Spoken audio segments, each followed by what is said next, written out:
رحم الله من قرأ الفاتحة. بسم الله الرحمن الرحيم. الرحمن الرحيم.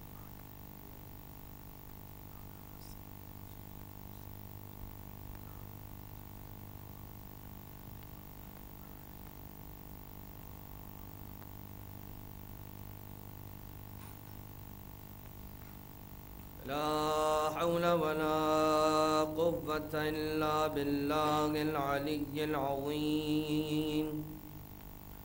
حسبنا الله ونعم الوكيل، نعم المولى ونعم النصير. أعوذ بالله من الشيطان اللعين الرجيم. بسم الله الرحمن الرحيم. حمدا لك يا ذا الجود والإحسان والفضل والطول والامتنان، وصلاة وسلاما على من لا ينطق عن الغباء، إن هو إلا وحي يوحى. حبيب قلوبنا وشفيع ذنوبنا وطبيب نفوسنا، مولانا ومولى الثقلين جد الحسن والحسين أبي القاسم المصطفى محمد.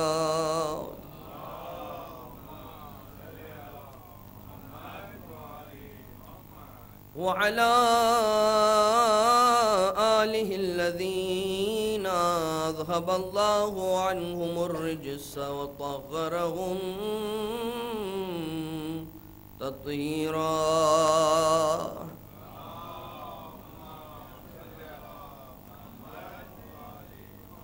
لا سيما على الإمام المنتظر والحجة الثاني عشر، واللعنة الدائمة على أعدائهم أجمعين من الأزل إلى قيام يوم الدين.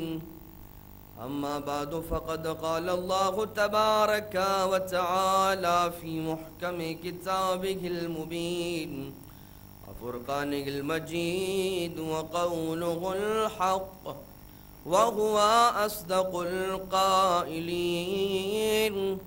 بسم الله الرحمن الرحيم. والله أخرجكم من بطون أمهاتكم لا تعلمون شيئا وجعل لكم السمع والأبصار والأفئدة لعلكم تشكرون. صلوات.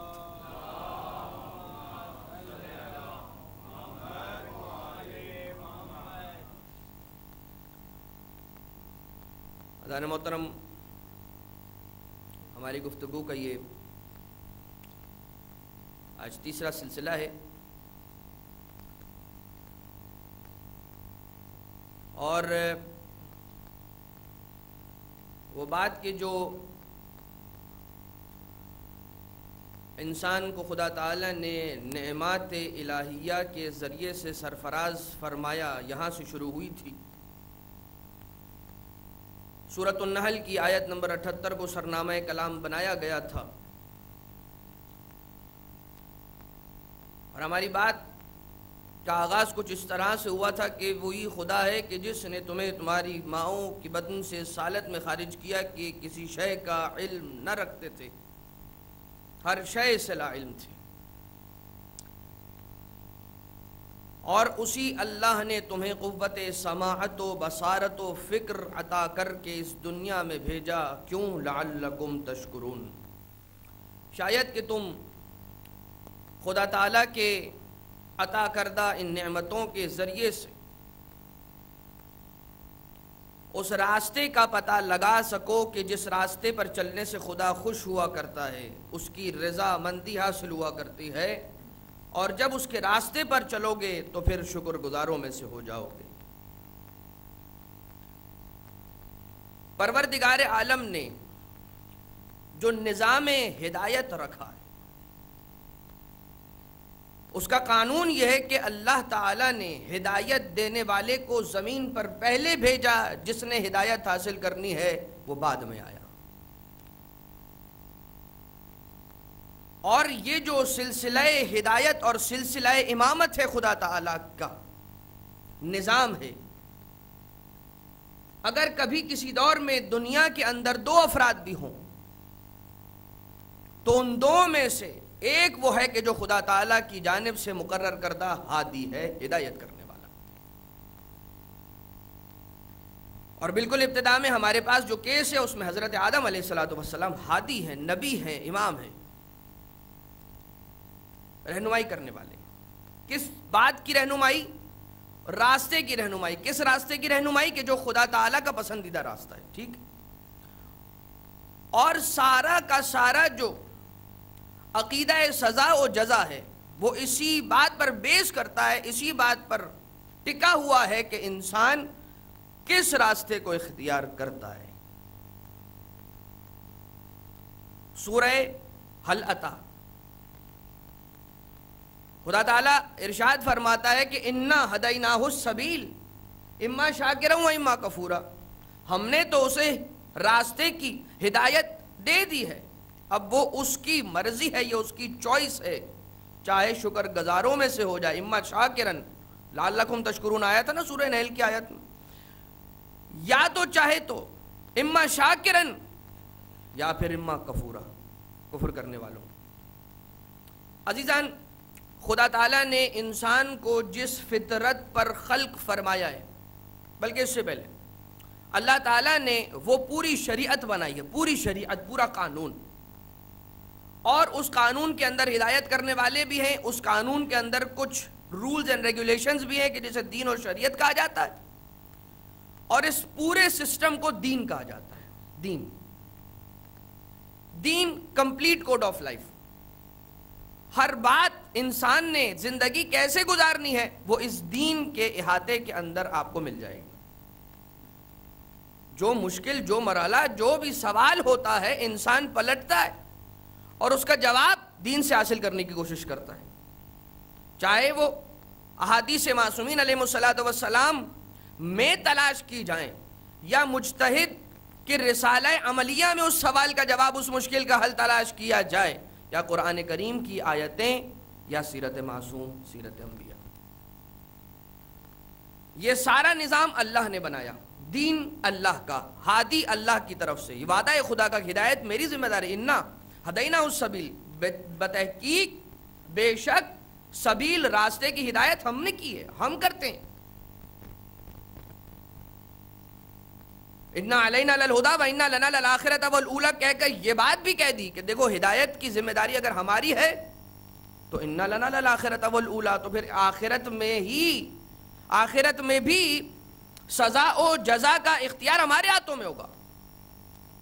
وقت دیا جا رہا ہے، تمہیں دونوں راستے بتلائے جا رہے ہیں، تمہیں وہ بہترین مادہ، وہ بہترین میڈیم، وہ بہترین طاقت کے جو سوچنے سمجھنے کی عقل رکھنے والی طاقت دے کر بھیجا۔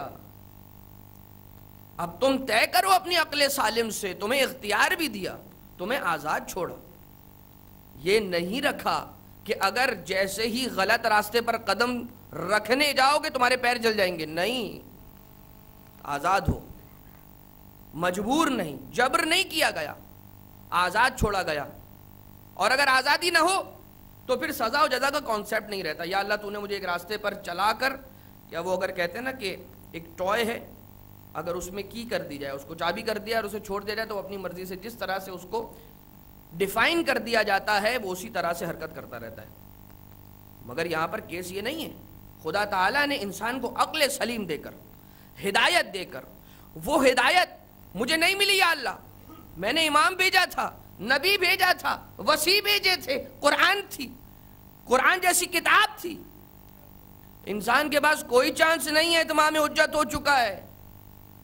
یہ سارا کا سارا نظام، دین کا نظام جب انسان کے پاس آ گیا، اب یہ اس کا اختیار، وہ کیا اختیار کرتا ہے، یہی اسے کیا ملے گا اس کا فیصلہ کرے گا، جنت یا جہنم. ٹھیک ہے، بات یہاں تک واضح. تو دین اللہ نے بنایا، کہا میری ذمہ داری ہے. اچھا دین کے قوانین بنائے، فکر نہ کرو، رولز اینڈ ریگولیشنز میں بتاؤں گا تم تک میں پہنچاؤں گا، فکر نہ کرو، تمہیں معلوم ہو جائے گا. اور اگر کسی کو معلوم نہ ہو تو تمہارا مؤاخذہ بھی نہیں کروں گا، مگر شرط یہ ہے کہ تم واقعی میں اس سے قاصر تھے، مقصر نہ تھے. کیوں؟ پڑھا لکھا مجمع ہے، جاہل قاصر اور جاہل مقصر کی ڈیفینیشن سے آگاہ ہوگا. تو قاصر تھے، تم نہیں جانتے تھے، کوئی مسئلہ نہیں. دین خدا کا، ہادی خدا نے بھیجا، نظام خدا نے بنایا، رولز اینڈ ریگولیشنز اس نے ہم تک پہنچا دیے، اور اس کے بعد فقط اتنا کہا یہ جو تمہیں بتایا جا رہا ہے فقط تمہارا اتنا کام ہے، اس پر عمل کر لو.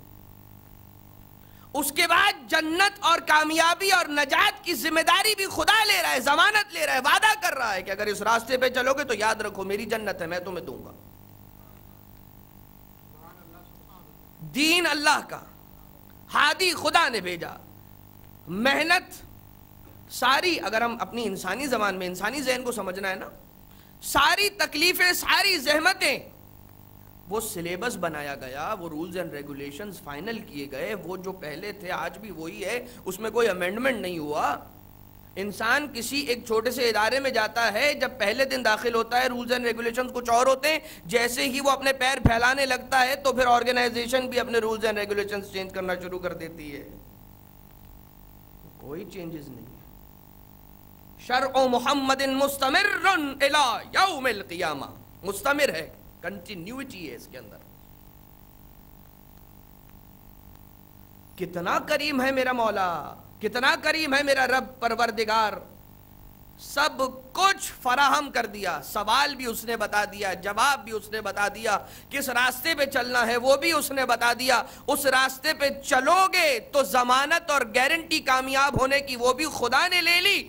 اب شقی القلب ہی ہو سکتا ہے وہ شخص، یا بد توفیق ہی ہو سکتا ہے وہ شخص، یا عقل سلیم نہیں رکھتا ہوگا اسی لیے وہ اس کے راستے پر نہیں چل رہا. یا پھر اگر یہ تینوں باتیں نہیں ہیں تو یہ کہ وہ اس راستے پر چلنا ہی نہیں چاہتا، سب کچھ جاننے کے باوجود، یا معلوم نہیں ہے یا چلنا نہیں چاہتا. خدا نے انسان کو جس فطرت پر، اب آ جائیے اس بات پر کہ جسے روک کر یہ ساری بات کی گئی، خدا نے انسان کو جس فطرت پر پیدا کیا ہے وہ فطرت ہے ارتقاء طلبی کی فطرت. ارتقاء طلبی، ارتقاء مینز ترقی، مینز ڈیولپمنٹ. وہ انسان کے جو چاہتا ہے نمو کرنا، دن بدن اپنے آپ کو ڈیولپڈ دیکھنا چاہتا ہے، بہتر سے بہتر اپنی ترقی ہوتا ہوا اپنے آپ کو دیکھنا چاہتا ہے.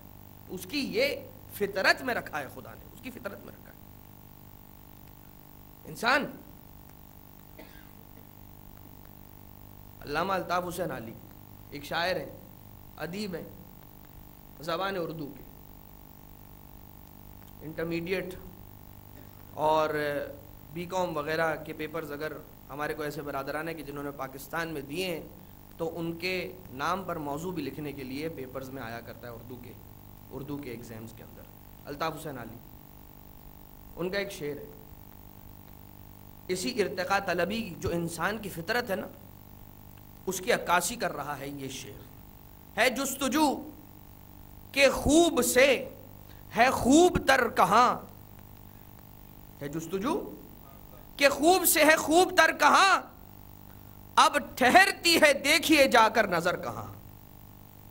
یہ فقط و فقط افسانہ نگاری نہیں ہے، یہ انسان کی فطرت کی آواز ہے، یہ انسان کی فطرت کی آواز ہے.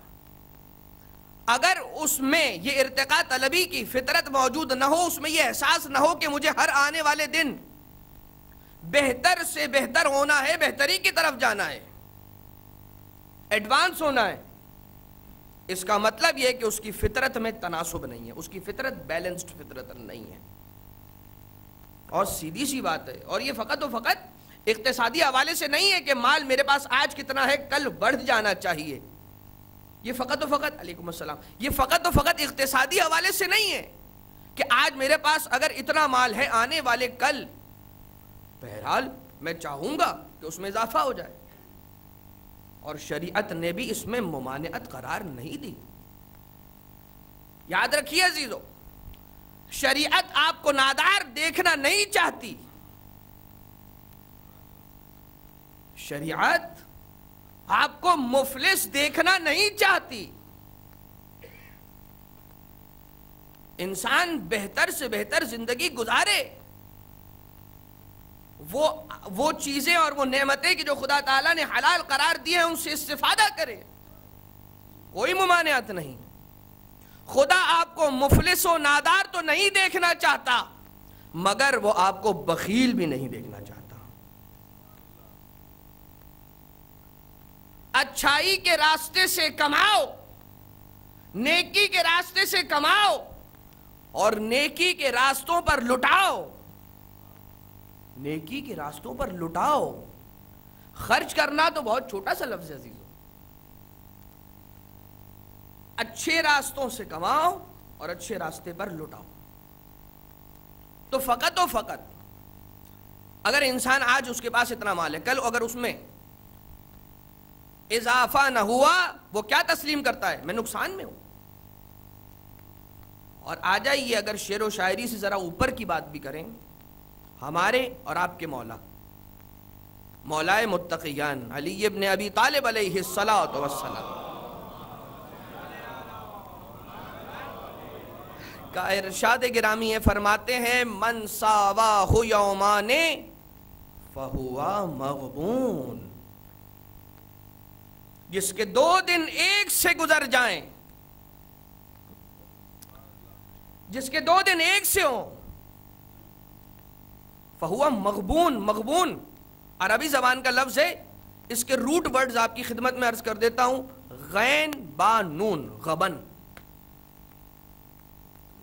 جس کے 2 دن ایک سے ہوں وہ لٹ گیا، مغبون، نقصان میں، نقصان میں.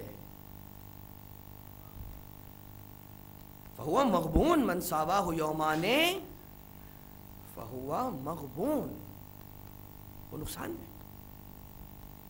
تو یاد رکھیے، آج مال کتنا ہے، کل اضافہ نہ ہوا تو میں اپنے آپ کو نقصان میں تسلیم کروں گا. یہ بات فقط مادی اعتبار سے نہیں ہے، کیونکہ ہمارا جسم فقط مادے سے نہیں، ہمارے جسم میں فقط مادہ نہیں، ہمارا جسم فقط مادہ سے نہیں بنا. مادہ مینز میٹر، جسم. اگر آپ تشبیہ دینا چاہیں جسم اور روح کو، تو ہارڈ ویئر اور سافٹ ویئر کہہ سکتے ہیں، چند ریزرویشنز کے ساتھ. تو اللہ تعالیٰ نے جو انسان کو جسم عنایت فرمایا، وہ فقط جسم نہیں ہے، روح بھی ہے. انسان اس بارے میں تو بہت خیال رکھتا ہے کہ اسے جسم کی غذا ملتی رہے باقاعدہ طور پر. کیا کبھی اس نے اپنی روح کی غذا کی بھی فکر کی یا نہ کی؟ کیا روح کی غذا کی فکر کی نہ کی؟ آج روح کی جتنی غذا لی ہے کل اس سے زیادہ لینی ہے، تاکہ آج روح جتنی صحت مند ہے کل اس صحت پر برقرار رہے، یا آنے والے کل اس سے بہتر صحت ہو جائے.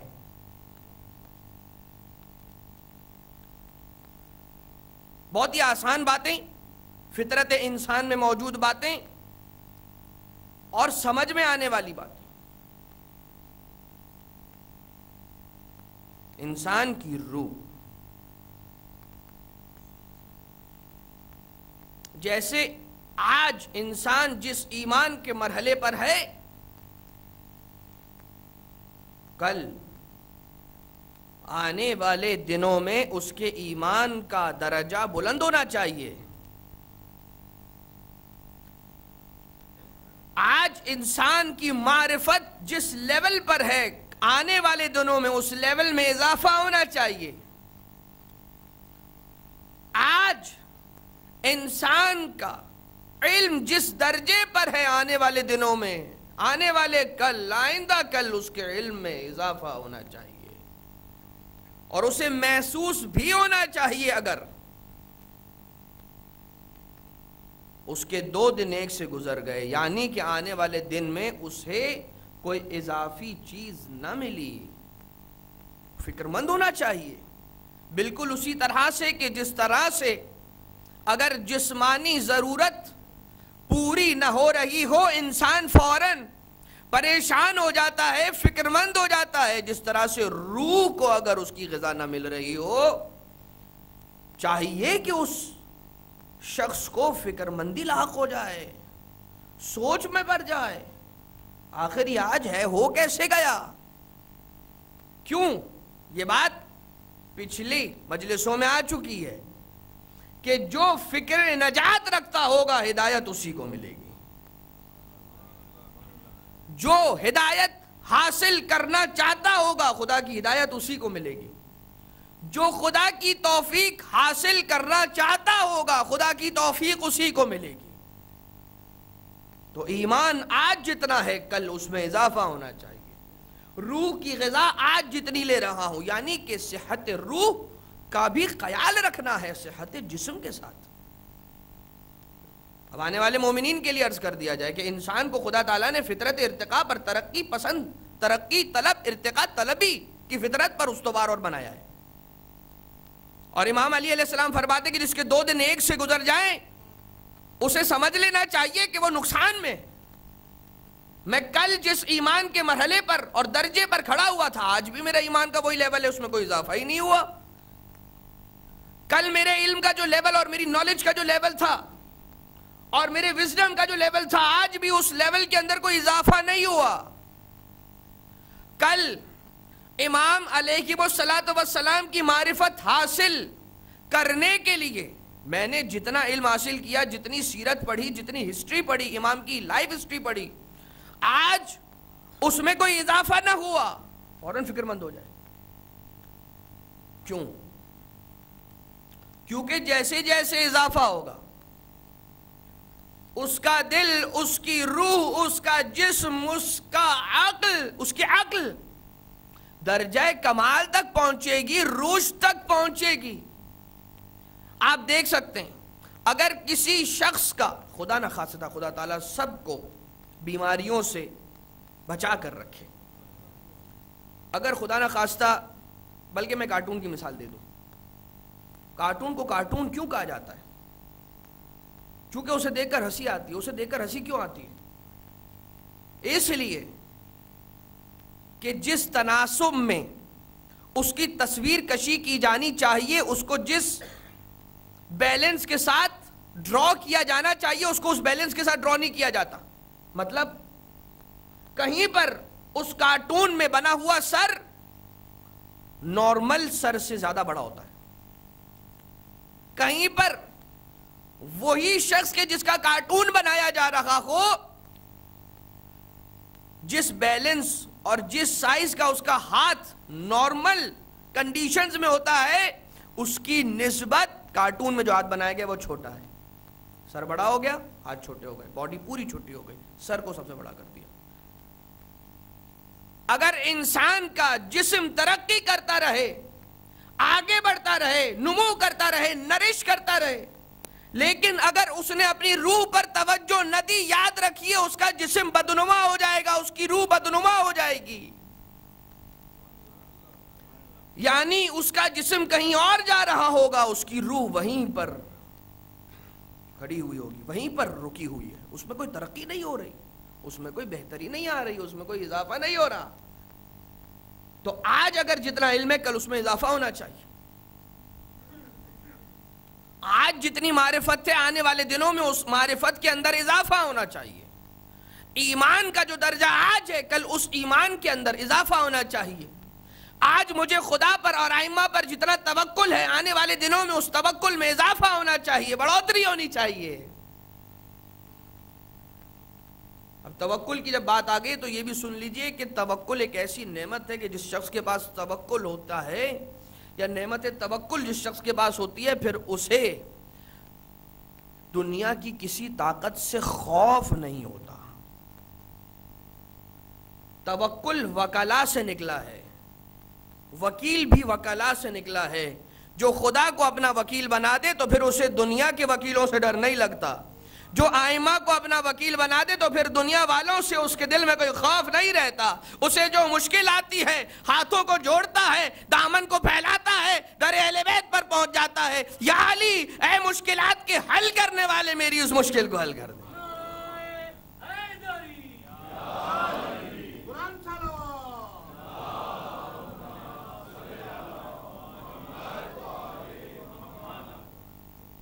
تناسب بہت زیادہ ضروری ہے، لائف میں بیلنس بہت زیادہ ضروری ہے،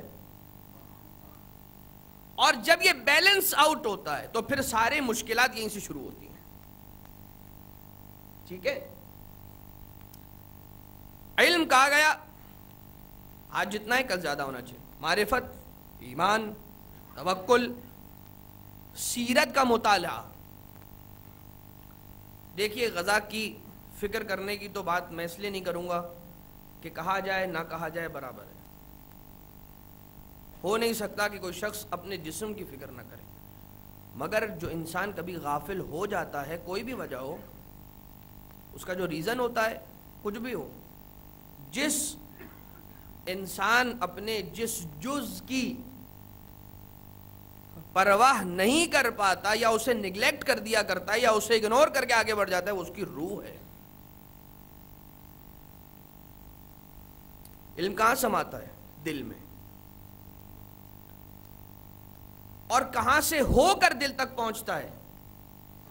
عقل سے۔ دیکھیے جتنی بھی انفارمیشن ہے انسان کو، جو بھی انفارمیشن ملتی ہے دنیا کے اندر، انسان پڑھائی کرتا ہے، اور میرے جوانوں سے، میرے بچوں سے یہ ریکویسٹ ہے، دست بستہ میری التجا ہے، پڑھیے، لکھیے، ترقی کیجئے، قوم و ملت کا نام روشن کیجئے۔ جتنے زیادہ پڑھے لکھے آپ ہوں گے اتنا زیادہ فائدہ ہماری کمیونٹی کو ہوگا۔ بھول جائیے، اشکالات کیے جاتے ہیں، بہرحال اب ان اشکالات کو چھیڑنا اور اس بحث میں پڑھنا ہماری گفتگو سے مجھے ڈسٹریکٹ کر دے گا، ہمیں ڈسٹریکٹ کر دے گا، مگر پڑھیے، لکھیے۔ علم ہی تو وہ ہے کہ جو آپ کے ذہن کو وسیع کرتا ہے۔ کھلے ہیں آفاق دنیا کے، بہت ہی وسعت ہے اس دنیا میں، علم حاصل کیجئے۔ مولا کائنات علیہ الصلوۃ والسلام نے فرمایا کہ علم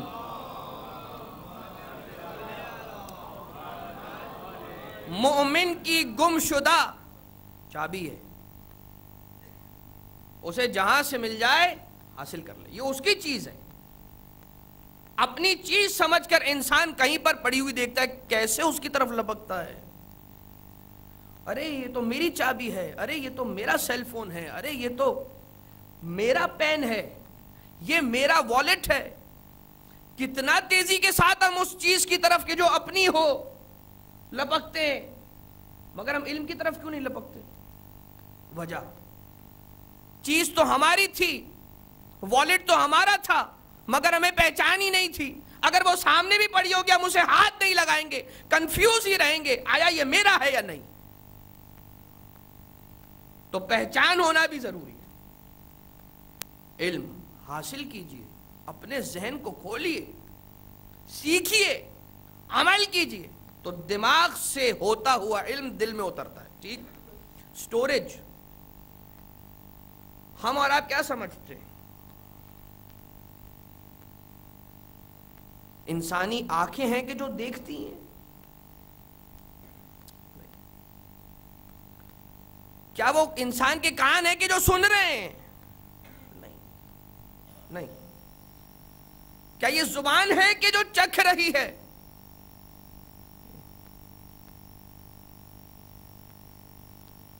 انسان کی آنکھوں کا فقط فقط اتنا کام ہے کہ جو سامنے چیز پڑی ہوئی ہے اس کی تصویر کھینچ لیتی ہے.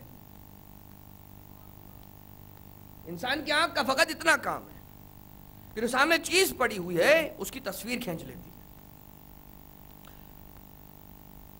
مگر آنکھ کی مثال اسی لینس کی سی ہے کہ جو اس کیمرے میں لگا ہوا ہے. ساتھ ہے نا عزیزان محترم؟ اسی لینس کی مثال ہے انسانی آنکھوں کی. سوال یہ ریکگنیشن کی پاور جو ہوتی ہے وہ انسان کی آنکھوں میں ہوتی ہے، لینس میں ہوتی ہے، یا انسان کی عقل میں ہوتی ہے؟ وہ تصویریں کھینچ کھینچ کر آنکھیں عقل تک پہنچاتی ہیں. یہ فیصلہ کرنا کہ یہ تصویر کون سی ہے، یہ تصویر کس کی ہے، یہ فیصلہ کرنا عقل کا کام ہے. فیصلہ کرنا عقل کا کام ہے. انسانی زبان پر نمک چھڑکا جاتا ہے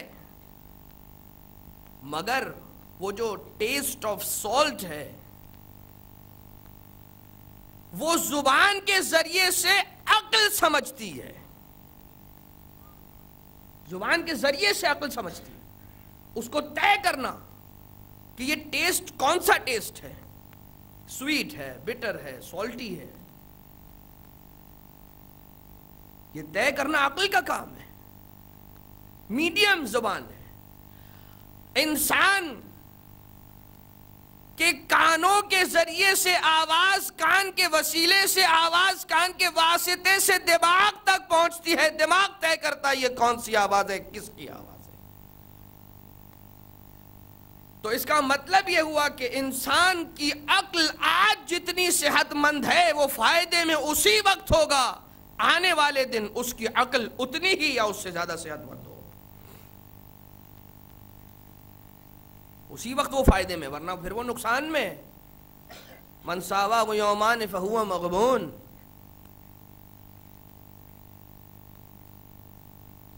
آج عقل جتنی صحت مند ہے، جب بھی کوئی شخص بیمار ہوتا ہے تو پھر اس کے اعضاء و جوارح کمزور ہو جاتے ہیں. تو بیمار کو کیا کھلائی جاتی ہے؟ کھچڑی، ہلکی پھلکی سی کھچڑی کھلائی جاتی ہے. کیوں؟ ابھی اس کا معدہ، ابھی اس کا سٹمک، ابھی اس کا پیٹ کمزور ہے، اس میں ہضم کرنے کی طاقت نہیں ہے. اس میں ابھی اس وقت ہضم کرنے کی طاقت نہیں ہے. اسی وجہ سے اسے ہلکی غذا دی جاتی ہے تاکہ وہ پہلے اپنے آپ، وہ پیٹ، وہ شکم پہلے اپنے آپ کو ایڈجسٹ کرے تاکہ ہلکی چیزوں کو ڈائجسٹ کر سکے. آہستہ آہستہ اس کی غذا کو چینج کیا جاتا ہے، اس کی غذا کو تبدیل کیا جاتا ہے. جیسے جیسے اگر آج وہ ہلکی غذا ہضم کر گیا پیٹ، وہ شکم، تو آنے والے دن پھر اسے ذرا سی بہتر غذا دی جاتی ہے. یعنی کہ شکم کو دھیرے دھیرے مسلمان بنایا جاتا ہے، دھیرے دھیرے اسے مسلمان بنایا جا رہا ہے. اب کہ جب انسان یہ دیکھتا ہے کہ میں وہ نہ کھا لوں کہ جو میں ہضم نہ کر سکوں. اب یہ بتلائیے، اب بات علم پر ہو رہی ہے. وہ انسان کے جو بڑی بڑی بحثوں کو، علمی بحثوں کو خود سن کر، پڑھ کر ہضم نہ کر سکتا ہو، اسے کس نے اختیار دے دیا کہ آ کر اب مجتہد کے اوپر اور مرجع کے اوپر اعتراض کر لے؟ اسے کس نے یہ اختیار دیا؟ ارے بابا ابھی تو تم اتنے کمزور ہو، تمہارا خود ایمان مضبوط نہیں ہے، تم اس کے فیصلے کو چیلنج کرنے چلے ہو کہ جس نے علم کو کل ایمان علی ابن ابی طالب کے در سے حاصل کیا ہے.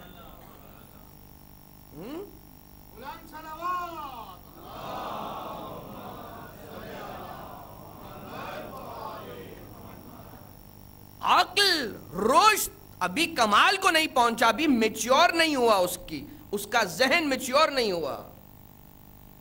یہی وجہ ہے کہ جب اچھا ہم ان باتوں کو بڑا سیریس بھی لے لیتے ہیں. ہم بولتے ہیں اچھا اس نے اعتراض کر دیا. ارے بابا چھوڑ دیجئے, فکر نہ کیجئے, یہ سوچ کر اگنور کر دیجئے کہ ابھی اس کی عقل کامل نہیں ہوئی ہے. کیوں؟ اس کی بات پر توجہ کیوں دی جائے؟ کیا اس کی قربانیاں اتنی ہی ہیں جتنی اس عالم, اس مرجع, اس مجتہد کی تھی؟ چلتے پھرتے جاب پر سارا دن گزارنے کے بعد تھکا ہارا گھر آتا ہے تو کتابیں پڑھ لیں, کچھ اگر پڑھ لیا اسے سمجھا بھی نہ ہو صحیح, سمجھتے ہیں ہم سے بڑا کوئی مرجع وقت نہیں ہے. اور اگر اس بات کو روکا نہ گیا عزیزان محترم تو بات بہت خراب ہو جائے گی. سچویشن کو کنٹرول میں رکھنا ہوگا. اصلاً اسے بولنے کا حق نہیں ہے کہ جو جانتا نہ ہو. کیوں کہا جا رہا تھا اتنے دنوں سے علم حاصل کیجئے, علم حاصل کیجئے, علم حاصل کیجئے؟ اسی لیے اس ایک جملے کے لیے پچھلے 2 دن تمہید بنائی گئی. اور یہ بات یہاں پر ختم نہیں ہوتی. ایسی باتیں کہ جنہیں یہاں سے بیان نہیں کیا جا سکتا. یہ نوبت آئی کیسے؟ ہماری بھی کچھ غلطیاں ہیں. ہماری غلطی یہ تھی کہ ہمیں خود اتنا زیادہ علم نہیں تھا. اب ہم اس سے کیا بحث کرتے ہیں, ہم اس سے کیا بات کرتے ہیں. اسی لیے جب اعتراض ہوتے ہیں نا, چاہے وہ ملت تشیع پر ہوں یا اس کے اعتبار سے ہوں, تو اگر کوئی شخص کے مثال کے طور پر مجھ سے اعتراض کیا گیا, میرے سامنے ایک شخص ہے کہ جو میرے مسلک سے تعلق نہیں رکھتا آ کر اعتراض کر رہا ہے, 2 ہی باتیں, یا مجھے اس سوال کا, اس اعتراض کا جواب معلوم ہے یا مجھے اس کا جواب معلوم نہیں ہے. ٹھیک, اگر تو مجھے جواب معلوم ہے, جواب دے دیا, بات ختم. اگر جواب نہ دیا تو پھر 2 باتیں, یا تو اب یہ طے کیسے ہوگا؟ اگر عقل کامل ہوگی تو پھر طے ہو جائے گا. اگر عقل کامل ہوگی, اگر عقل کامل نہیں ہوگی تو پھر میں یہ سوچوں گا کہ یہ تو بڑا سالڈ اعتراض ہے, اس میں دم ہے. کیوں؟ کیونکہ میری عقل کامل نہیں ہے, میرے پاس لیک آف نالج ہے, مجھے پتہ ہی نہیں ہے اس اعتراض کا جواب کیا ہے. عزیزو, فقط کامن گراؤنڈز کے اوپر رہتے ہوئے کامن سینس انسان استعمال کرے اور یہ سوچے کہ دین اسلام, شریعت اسلامیہ کیا کامل ترین دین شریعت ہے یا نہیں دنیا کی. کوئی سوال ایسا ہو سکتا ہے کہ جو شریعت کے پاس اس کا جواب نہ ہو, کوئی ایسی مشکل ہو سکتی ہے کہ جس کا جواب شریعت کے پاس نہ ہو. یہ سوچنے کا حق مجھے کس نے دیا کہ اگر اس سوال کا جواب میرے ذہن میں نہیں ہے تو پھر دین کے پاس بھی اس کا سوال نہ ہو, اس کے جواب نہیں ہوگا. دین کے پاس ہر سوال کا جواب ہے, ہمیں پتہ نہیں ہے, مجھے پتہ نہیں ہے اس کا جواب. اگر مجھے اس کا جواب نہیں معلوم, it does not mean کہ the answer does not exist. Answer ہے, میری نالج میں نہیں ہے, مجھے پتہ نہیں ہے جواب اس کا. کاش کہ مجھے اس کا جواب پتا ہوتا, اسی وقت اعتراض کو اس کا جواب دے کر واپس پلٹا دیا جاتا, ختم کر دیا جاتا, روک دیا جاتا. تو عقل اگر کامل ہوگی تو پھر اس سے صادر ہونے والے افعال, اس کا رشد, اس کی ترقی اس کے اعمال سے نظر آئے گی. تو اگر آج میری عقل جتنی صحت مند ہے, آئندہ آنے والے دنوں میں اس سے زیادہ اگر صحت مند نہ ہوئی تو مجھے فکر کرنی چاہیے کہ میں نقصان میں ہوں. ہم اپنی باڈی کو فٹ رکھنے کے لیے ایکسرسائز کرتے ہیں. میں اپنی بات تو نہیں کر رہا, معذرت کے ساتھ نہیں کر پاتا, مگر انسان اپنی باڈی کو فٹ رکھنے کے لیے ایکسرسائز کرتا ہے. کیوں؟ تاکہ وہ غذا کے جو وہ لے رہا ہے, وہ غذا کے جو وہ کھا رہا ہے, اس کی خواہش ہوتی ہے کہ آج اگر میں نے یہ غذا کھائی ہے کل میں اس سے بہتر غذا بھی کھا سکوں، کہیں ایسا نہ ہو ڈاکٹر مجھے پرچہ لکھ کر دے دے یہ کولیسٹرول سے بھرپور ہے، نہیں کھا سکتے آپ، کیوں؟ آپ کے معدے میں وہ طاقت نہیں ہے کہ اسے ہضم کر لیں۔ آپ کا کولیسٹرول دیکھیے کہاں جا رہا ہے، اپنا بی پی دیکھیے کہاں پہنچا ہوا ہے، آپ شوگر لیول دیکھیے کتنا بڑا ہوا ہے۔ میں اسی لیے اپنے آپ کو اتنی ایکسرسائز کے اندر مشغول رکھتا ہوں کہ میرا ڈائجسٹو سسٹم، ابھی تو اسی وقت بات ہو رہی ہے اسی حوالے سے، ورنہ تو بہت ساری چیزوں کے لیے انسان ایکسرسائز کرتا ہے، مگر اس کا الٹیمیٹ گول، اس کا رئیسی مقصد رئیسی اس کا یہ ہوتا ہے کہ انسان چاہتا ہے کہ بہتر سے بہتر غذا کو ہضم کر سکے، اس کا وہ سسٹم ڈائجسٹو سسٹم۔ تو جسم کی تو فکر کرتا ہے، اپنی عقل اور اپنی روح کی فکر نہیں کرتا۔ جسم کو کون سی ایکسرسائزز کرنی چاہیے، کبھی یہاں دوڑتا ہے، کبھی اس نیوٹریشنسٹ کے پاس جاتا ہے، کبھی انٹرنیٹ پر سرچ کر رہا ہوتا ہے، کبھی کس سے پوچھتا ہے، اور ساتھ ہی ساتھ اگر کوئی ایسا دوست ہو کہ کچھ مہینوں پہلے اس کا وزن بڑھا ہوا ہو اور اس نے کچھ محنت کر کے کم کر لیا ہو تو اس کا تو پیچھا ہی نہیں چھوڑتے، اب جب تک تم مجھے نہیں بتاؤ کہ تمہارا وزن کم کیسے ہوا میں تمہیں جانے نہیں دوں گا۔ مگر کیا کبھی ہم نے یہ بھی سوچا کہ روح کی، عقل کی نشو نما، صحت، اس کی ہیلتھ کے لیے کون سی ایکسرسائزز ضروری ہیں کہ جس کے بعد میں بہتر سے بہتر علم کو میری عقل ہضم کر سکے؟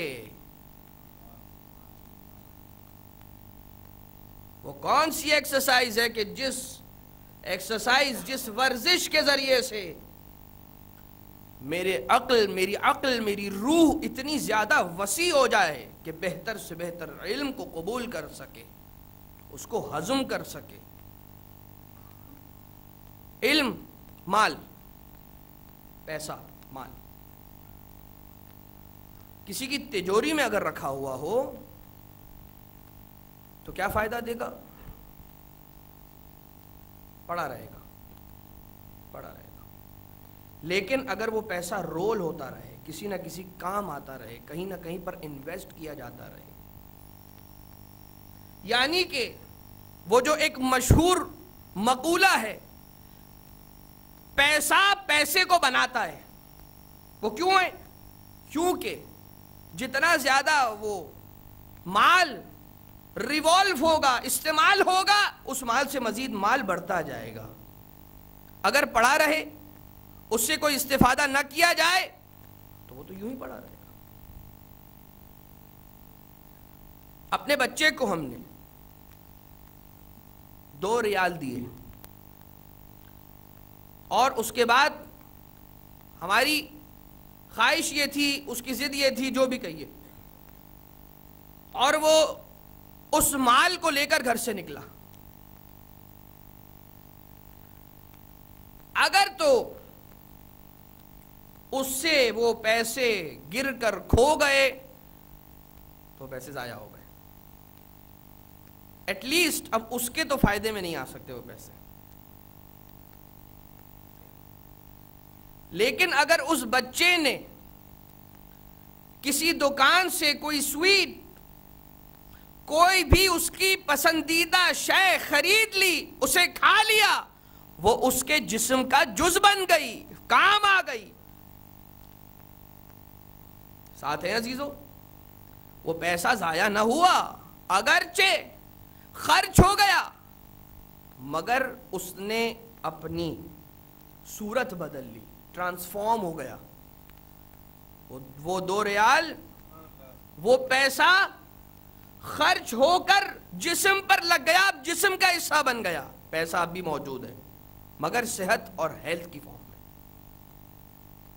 علم حاصل کیا، اصطلاحات تو بہت یاد ہیں، ٹرمینالوجیز تو بہت یاد ہیں، اور کسی پر رعب جمانے کے لیے بھی استعمال کی جاتی رہتی ہیں، مگر یہ علم اس وقت تک فائدہ نہیں دے گا کہ جب تک وہ اپنی حد تک محدود رہے۔ حاصل کر لیا، علم پڑا رہے گا، فائدہ نہیں دے گا۔ وہی علم فائدہ دیتا ہے کہ جو عمل کی صورت میں انسان کے اعضاء و جوارح سے ظاہر ہونا شروع ہو جاتا ہے.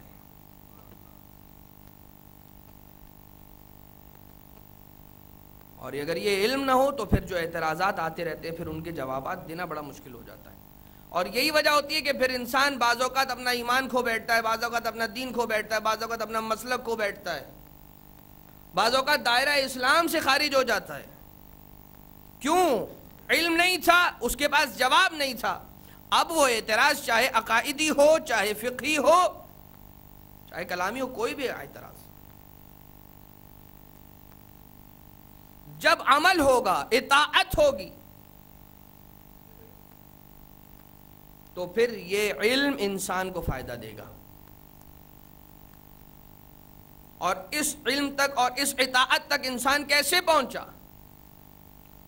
وہی خدا تعالیٰ نے جو انسان کی فطرت میں رکھا ہے ترقی پسندی، اس فطرت کو یوز کرتا ہوا، اس فطرت کو بروئے کار لاتا ہوا، عمل کرتا ہوا، اس راستے پر چلتا ہوا کہ جس راستے کو خدا نے اپنے بندوں کو تعلیم دیا ہے، آگے بڑھا. خدا کا جو حکم آیا اس پر عمل کر لیا. خدا کا حکم آتا گیا، انسان عمل کرتا گیا. اب جب خدا کی خوشنودی والے اعمال کو انجام دے گا انسان، اس کا مطیع و فرما بردار ہو جائے گا، تو پھر انسان کامیاب اور کامران ہو جائے گا.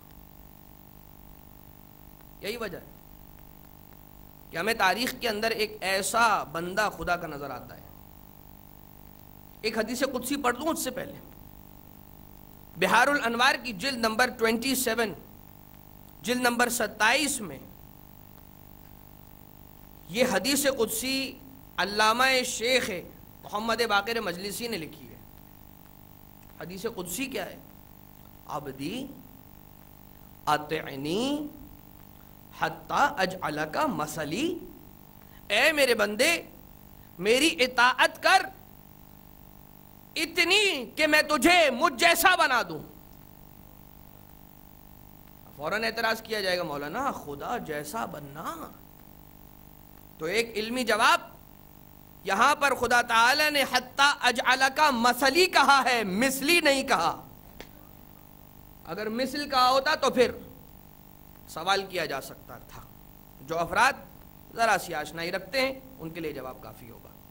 حتی اجعلک مثلی، کیا ہمیں کوئی ایسا نظر آتا بھی ہے کہ جو اس حدیث قدسی کے معیار پر پورا اترتا ہو، اس کا مصداق ہو؟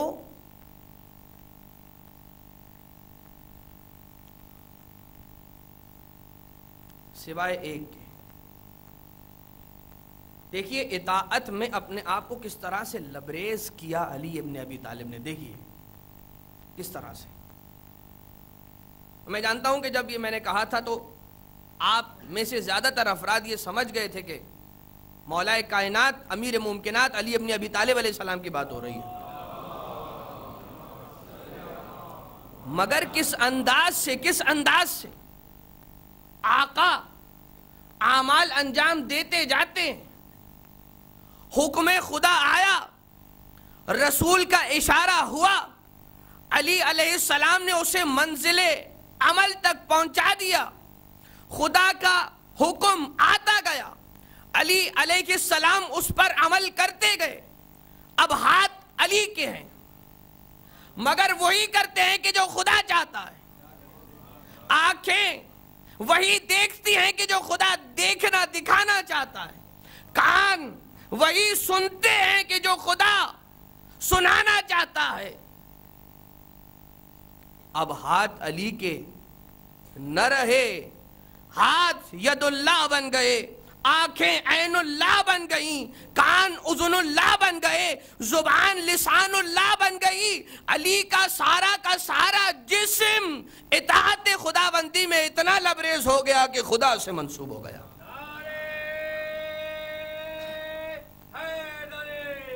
یا علی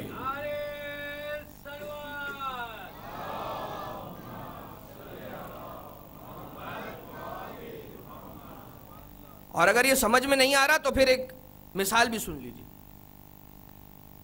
اگر کوئی ایسا شخص ہوتا ہے کہ جس سے ہماری ذرا سی انڈرسٹینڈنگ اچھی ہوتی ہے، وہ ہماری بات کو سمجھ رہا ہوتا ہے، ہم اس کی بات کو سمجھ رہے ہوتے ہیں، اور کم الفاظ میں مطلب ایک دوسرے تک پہنچا دیا جاتا ہے، زیادہ بحث کرنے کی ضرورت ہی نہیں پڑتی. کیوں؟ ایک جملہ آج کل بہت زیادہ رائج ہو گیا ہے، ہماری کیمسٹری میچ کرتی ہے. کیمسٹری میچ کرتی ہو ہماری کسی کے ساتھ. ٹھیک، کیا ہوتا ہے؟ ہم کہتے ہیں اگر تیسرا بندہ، ہم دو ہیں بہت قریبی ہیں، تیسرا بندہ اگر آ جائے اور اگر وہ کوئی ایسی خاص بات کرنا چاہتا، وہ بھی ہمارا خاص ہے، مگر وہ نہیں جانتا کہ جو دوسرا پہلے سے جو میرے ساتھ کھڑا ہوا تھا وہ بھی میرا خاص ہے، تو ہم کیا کہتے ہیں؟ یہ اپنا ہی بندہ ہے. ہم کیا کہتے ہیں؟ یہ اپنا ہی بندہ ہے، فکر نہ کرو، جو کہنا چاہتے ہو کہو، یہ اپنا ہی بندہ ہے.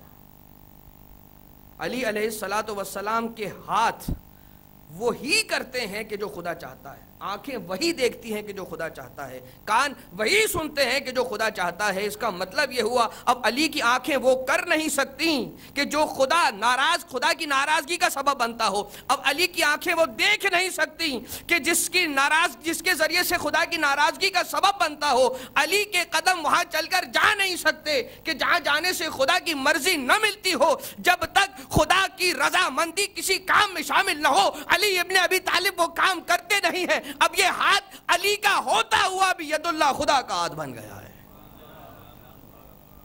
خدا کہہ رہا ہے میرا ہاتھ ہے.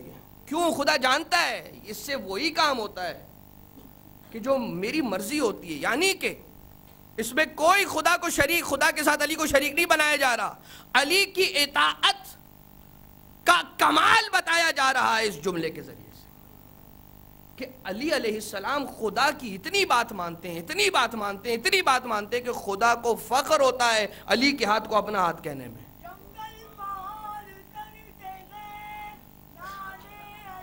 سنت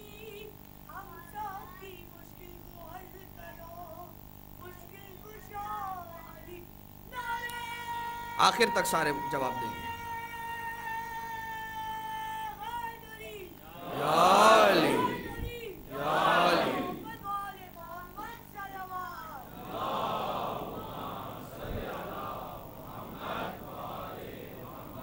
اطاعت سیکھنے ہے تو سیکھو علی ابن ابی طالب سے.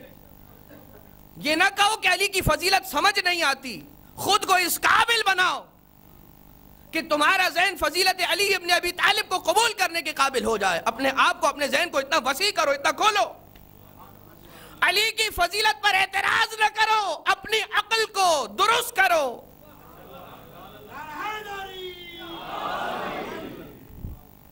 اپنی عقل کو درست کرو، علی کی فضیلت کو نہ چیلنج کرو. کیا ہو گیا ہے؟ یہی وہ گناہ ہے کہ جس کی وجہ سے آج ہمارا دل ہدایت قبول نہیں کر رہا. یاد رکھیے یہ وہی ہماری گناہ ہیں. ورنہ سوچئے 1400 سال سے جس علی علیہ السلام کی ولایت، وہ علی علیہ السلام کی فضیلت کو سن کر لوگ عمل انجام دے رہے تھے، آج کیا ہو گیا؟ اسی فضیلت کا انکار ہونے لگ گیا. آج اسی علی علیہ السلام کی فضیلتوں کو منوانا پڑ رہا ہے. اگرچہ اس میں بھی کچھ غلطیاں ہوئی ہیں کہ بعض چیزوں کو اتنا زیادہ بڑھا چڑھا کر بھی پیش کیا گیا ہے، مگر وہ چیز کے جو درست ہے اسے تو تسلیم کریں. اور یہ کب پتہ چلے گا کہ کیا درست ہے کیا درست نہیں ہے؟ جب علم حاصل کریں گے، عقائد کا علم پڑھیں گے، کتابیں پڑھیں گے، محنت کریں گے تو کچھ حاصل ہوگا. ورنہ کسی پر بھی انگلی اٹھا دینا تو بڑا آسان ہوتا ہے. ہم کل تک علماء پر انگلیاں اٹھاتے تھے، تھوڑا سا وقت گزرا مراجع پر انگلیاں اٹھانے لگے. وقت یہ آ گیا علی ابن ابی طالب پر انگلیاں اٹھ رہی ہیں. ہے یا نہیں ہے ایسا؟ وہ حدیث سمجھ میں آ گئی. زمانہ ایک ایسا آئے گا ہر کوئی زمانے کے امام زمانہ علیہ السلام سے بیزار ہو جائے گا اور وہ یہ کہے گا اتنا ظلم و جور ہو گیا، اگر کوئی ہوتا تو اب تک آ گیا ہوتا. بابا ہم کون ہیں یہ طے کرنے والے کہ اچھا اسی وقت آنا چاہیے تھا؟ ہم کون ہیں طے کرنے والے؟ اس اتھارٹی کو ہم نے اپنے ہاتھ میں لیا کیسے؟ اتنے زیادہ جری، اتنی جرأت، فقط ایک ہی وجہ، گناہ بڑھ گیا، جہالت بڑھ گئی۔ جتنے بھی اختلافات ہوتے ہیں، علی ابن ابی طالب علیہ السلام کے قول کے مطابق اس کی صرف دو وجوہات ہیں، ایک جہالت، دوسری خواہش نفس۔ خواہش نفس سمجھ میں نہیں آیا؟ خواہش نفس کیا؟ خواہشات نفسانی کی وجہ سے گناہ ہوتے ہیں۔ جب گناہ سے دل آلودہ ہو جاتا ہے، جس دل میں علی کی ولایت کو آ کر سمانا ہے وہ دل اتنا آلودہ ناپاک ہو گیا ہے، اس دل میں کیسے علی کی ولایت سمائے گی؟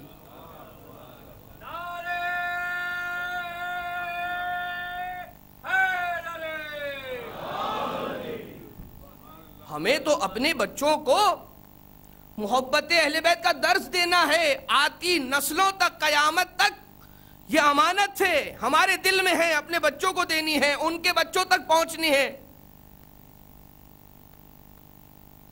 ہمارا دھیان کہاں جا رہا ہے؟ ہم کس دوڑ میں دوڑ رہے ہیں؟ کس چیز کے پیچھے بھاگ رہے ہیں؟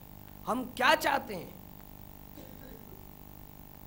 دیکھیے، دنیا چاہنا کوئی عیب کی بات نہیں ہے، لیکن دنیا کی دوڑ میں، دنیا کے پیچھے بھاگتے بھاگتے دین سے بے راہ روی اختیار کر جانا، یہ بڑی نقصان کی بات ہے۔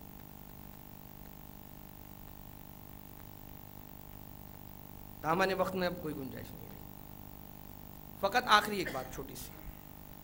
جب انسان کا ایمان کامل ہوتا ہے اور وہ با ایمان ہوتا ہے تو پھر اس کی زندگی کے اندر اثر نظر آتا ہے۔ ہر چھوٹی سی چھوٹی چیز، اس کی جو نیت ہے، چھوٹی سے چھوٹی نیت، وہ بتا رہی ہوتی ہے کہ ہاں یہ با ایمان شخص ہے۔ کیسے؟ گھر میں جب گھر تعمیر کروا رہا تھا ایک شخص، اس نے اپنے گھر میں ایک روشن دان بنوایا، کہا یہاں اس مقام پر روشن دان بنانا، اوکے یہاں پر روشن دان بنائیں گے صاحب۔ قریب میں ان کی زوجہ محترمہ کھڑی تھی، سوال کیا روشن دان کیوں؟ یا یہاں پر اتنی جگہ کیوں کھلی چھوڑوا رہے ہیں؟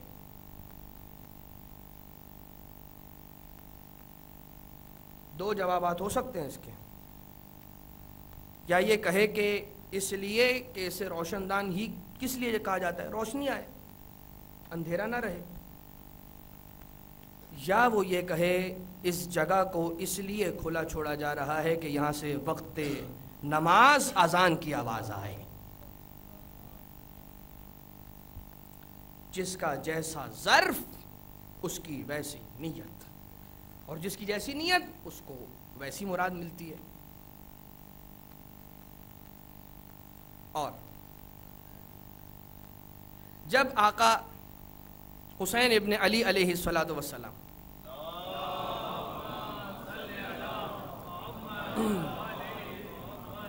چلے ہیں مدینہ کو چھوڑ کر، تو پھر اعلان بھی کیا، نیت بھی یہی تھی، مقصد بھی ایک ہی تھا، کسی طرح سے میرے نانا سے کیا وعدہ حسین ابن علی پورا کر دیں۔ اور جیسی نیت تھی ویسا ہی عمل سامنے آیا۔ آقا حسین جنگ کے لیے نہیں گئے تھے، آقا حسین جنگ کے لیے نہیں گئے تھے، اصلاح کرنے گئے تھے۔ کس چیز کی اصلاح؟ عقائد کی اصلاح۔ آج دوپہر کی مجلس میں بیان آ چکا ہے۔ کیا ہوا؟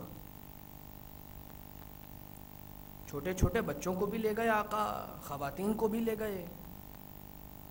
جو جنگ کے لیے جاتا ہے اس کا یہ عمل نہیں ہوتا۔ عمل بتا رہا ہے آقا حسین کی نیت کے بارے میں۔ اور جب شام غریبہ، اب نہ اصغر تھے، نہ قاسم تھے، نہ اکبر تھے، نہ نہ محمد تھے، نہ عباس تھے، نہ اصغر تھے،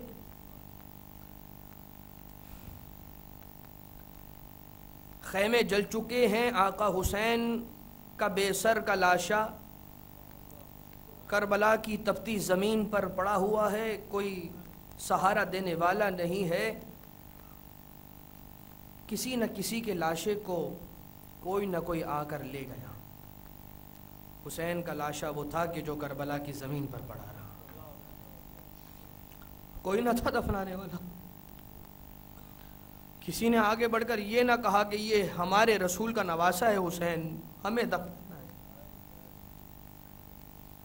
نماز پڑھنے والے لشکر یزیدی میں موجود ہیں، قرآن کی تلاوت کرنے والے لشکر یزیدی میں موجود ہیں، نبی کا کلمہ پڑھنے والے یزید کے لشکر میں موجود ہیں، کسی کو حیا نہ آئی، ایمان نہ تھا۔ عزیزو شاید یہی وجہ تھی کہ خیموں کو بھی جلایا گیا، چھوٹے چھوٹے بچوں کو پیاسا رکھا گیا، حتیٰ کہ اب جب زینب موجود ہیں، عباس نہیں ہیں، زینب عباس بن کر ٹوٹا ہوا نیزہ لے کر خیموں کے باہر، جلے خیموں کے باہر پہرا دینے کے لیے آ گئی، اور لوٹا گیا اہل حرم کو، گلوں میں رسن کو باندھا گیا، کبھی کربلا سے کوفہ اور کوفہ سے شام لے جایا گیا۔ آقا زین العابدین انہی مرحلوں کو تو یاد کر کر کے گریہ کیا کرتے تھے، کبھی الشام الشام کہہ کے روتے ہیں، کبھی اپنی ماں پھوپھیوں بہنوں کی رداؤں کو یاد کر کر کے روتے ہیں، کبھی اپنے چچا عباس کے زخمی سر کو دیکھ کر یاد کرتے ہیں اور روتے ہیں، کیونکہ عزیزان محترم جب یہ قافلہ لٹا ہوا کربلا سے کوفہ اور کوفہ سے شام چلا تھا تو سارے سر تو نوکے نیزہ پر تھے، مگر ایک سر ایسا تھا کہ جو نوکے نیزہ پر نہ تھا، گھوڑے کے گردن میں باندھا گیا تھا رسی سے۔ یہ سر کس کا تھا؟ آقا سید سجاد سے جب کسی نے مدینہ میں پوچھا، جناب زین العابدین نے کہا، اے پوچھنے والے، تو نے ہمارے زخم کو تازہ کر دیا، یہ ہمارے چچا عباس کا، غیرت مند چچا عباس کا سر تھا۔ جب بھی نوکے نیزہ پر بلند کیا جاتا تھا، ماں پوپھی بہنوں کی بیردہ سروں کو دیکھتا، سر عباس زمین پر آ جاتا تھا۔ ارے اس راستے میں اہل بیت حرم کو کتنی زحمتیں جھیلنا پڑی ہے۔ جیسے ہی یہ قافلہ ایک مقام پر پہنچتا ہے، اچانک سے کہیں سے پتھر آنا شروع ہو جاتے ہیں، کہیں سے کنکر آتے ہیں، کہیں سے آگ برسائی جاتی ہے۔ ایک مرتبہ شاید زینب کو اپنی ماں کی وصیت یاد آئی ہو، ایک مرتبہ فضہ کی جانب متوجہ ہوتی ہیں اور کہتی ہیں، اماں فضہ یہ بتائیے کیا شام آ گیا؟ کیا شام آ گیا ہے؟ ایک مرتبہ یہ قافلہ رکا ہوا ہے، گھر کی چھت سے ایک خاتون ہے کہ جو اہل بیت کی محبت اپنے دل میں رکھتی ہے، اس کا نام ام حبیبہ ہے۔ ام حبیبہ آتی ہے، آنے کے بعد وہ چھوٹی بچی 4 سال کی سکینہ کہ جو اعلیٰ تش کی صدائیں بلند کرتی ہے، ایک مرتبہ جناب زینب کے پاس آتی ہے، کہتی ہیں یہ بچی پیاس کے مارے نڈھال ہو چکی ہے، میں چاہتی ہوں کہ نبی کی سنت پر عمل کرتے ہوئے اس بچی کو پانی پلا دوں، آپ کی اجازت ہے میں پانی لے آؤں؟ پانی لے آتی ہے، جیسے ہی پانی کا کوزہ جناب سکینہ کے ہاتھوں میں دینا چاہتی ہے، ابھی ام حبیبہ کے ہاتھوں میں کوزہ ہے، کہتی ہے بیٹا پانی تو پی لینا، مگر پہلے ہماری 3 دعائیں ہیں، ہمارے لیے دعا کر دینا۔ ہم نے سنا ہے کہ جب کوئی مظلوم، جب کوئی قیدی ہاتھوں کو دعا کے لیے بلند کیا کرتا ہے، خدا اس کی دعا کو رد نہیں کرتا۔ جناب سکینہ ہے، ایک مرتبہ پھوپھی زینب نے کہا، بیٹا سکینہ پہلے دعائیں کی جائیں گی، اس کے بعد پانی پیا جائے گا۔ جناب سکینہ نے دعاؤں کو سننا شروع کیا، ایک مرتبہ کہا ہاتھوں کو اٹھایا جائے، اے بی بی ہمارے لیے دعا کیجئے کہ جس طرح سے آپ قیدی اسیر ہوئے ہیں، اس طرح سے خدا یہ دن کبھی ہمارے خاندان کو نہ دکھائے، ہمیں کبھی اس طرح سے قیدی نہ بنائے۔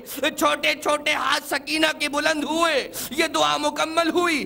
دوسری دعا، اے بی بی میرا شوہر سفر پر گیا ہے، دعا کرو خیریت کے ساتھ لوٹ آئے۔ جناب سکینہ کو کسی کی یاد آئی ہو کہ نہ آئی ہو، وہ چچا ضرور یاد آیا ہوگا کہ جو نہر فرات تو گیا مگر پلٹ کر نہ آ سکا، ہاتھوں کو اٹھا کر دعا کی، دعا اختتام کو پہنچی، تیسری دعا، اے بیٹا یہ دعا کرو کہ خدا مجھے جلد مدینہ منورہ کی زیارت کا شرف عطا کر۔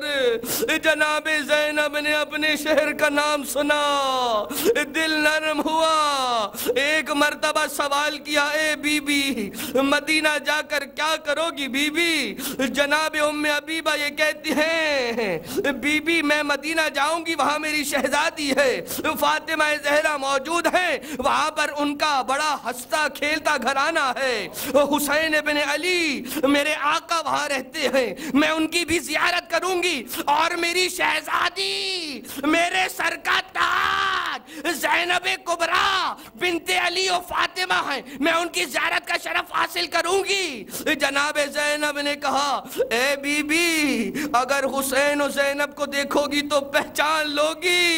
ام حبیبہ نے کہا کیوں نہیں، وہ میرے آقا، وہ میری شہزادی ہیں، کیسے نہ پہچانوں؟ ایک مرتبہ چہرے سے بالوں کو ہٹایا، کہا ہے ام حبیبہ تم نے ہمیں نہ پہچانا، میں زینب کبریٰ، وہ نوک نیزہ پر فرزند رسول حسین کا سر، یہ حسین کا بیمار سجاد،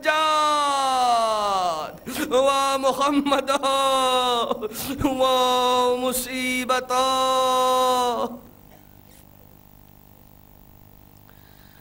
ولعنۃ اللہ علی القوم الظالمین،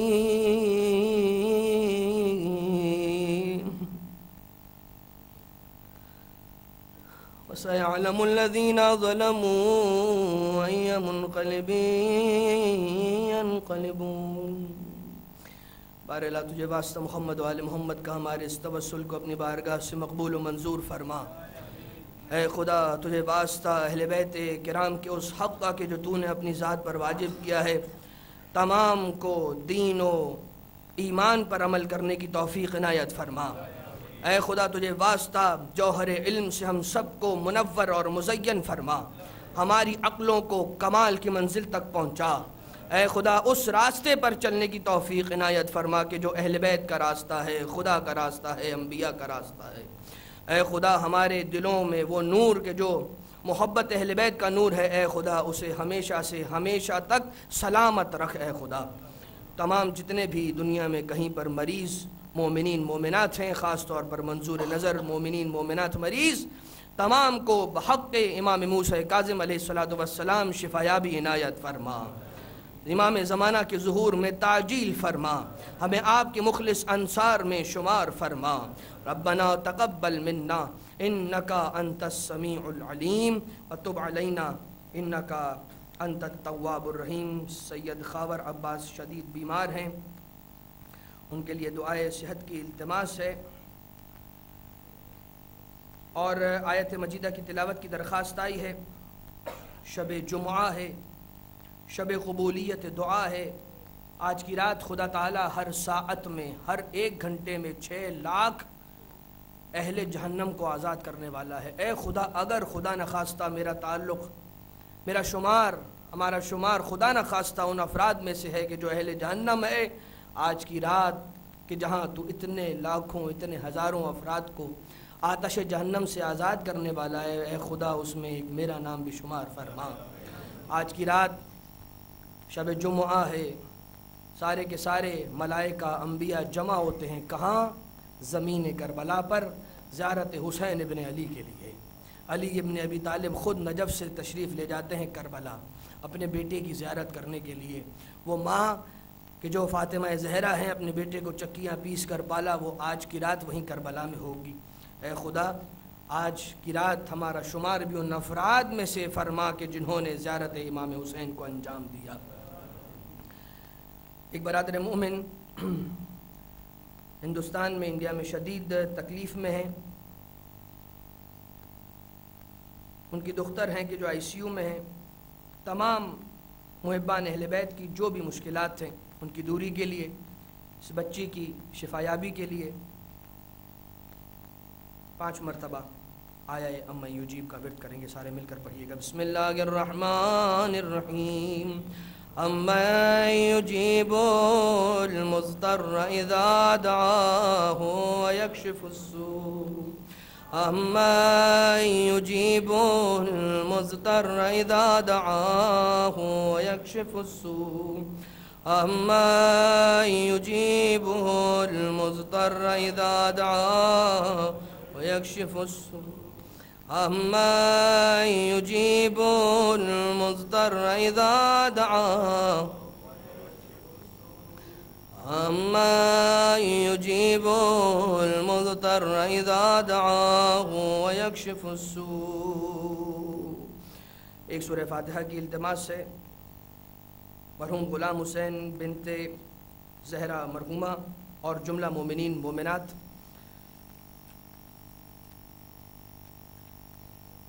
سورہ فاتحہ کی التماس اور نماز وحشت کی بھی التماس ہے۔ روشے بنت ناصر عباس اور مولانا نواز عرفانی شہید کہ جنہیں کل اسلام آباد میں شہید کیا گیا۔ بسم اللہ الرحمن الرحیم، الحمدللہ رب العالمین، الرحمن الرحیم، مالک یوم الدین، ایاک نعبد و ایاک نستعین، اہدنا الصراط المستقیم، صراط الذین انعمت علیہم غیر المغضوب علیہم ولا الضالین۔ بسم اللہ الرحمن الرحیم، قل هو اللہ احد اللہ الصمد، لم یلد ولم یولد ولم یکن له کفوا احد۔ بسم اللہ الرحمن الرحیم، قل هو اللہ احد اللہ الصمد، لم یلد ولم یولد ولم یکن له کفوا احد۔ بسم اللہ الرحمن الرحیم، قل هو اللہ احد اللہ الصمد، لم یلد ولم یولد ولم یکن له کفوا احد۔ اللهم اغفر للمؤمنین والمؤمنات والمسلمین والمسلمات الأحياء منهم والأموات، تابع بيننا وبينهم بالخيرات إنك مجيب الدعوات، إنك على كل شيء قدير، برحمتك يا أرحم الراحمين۔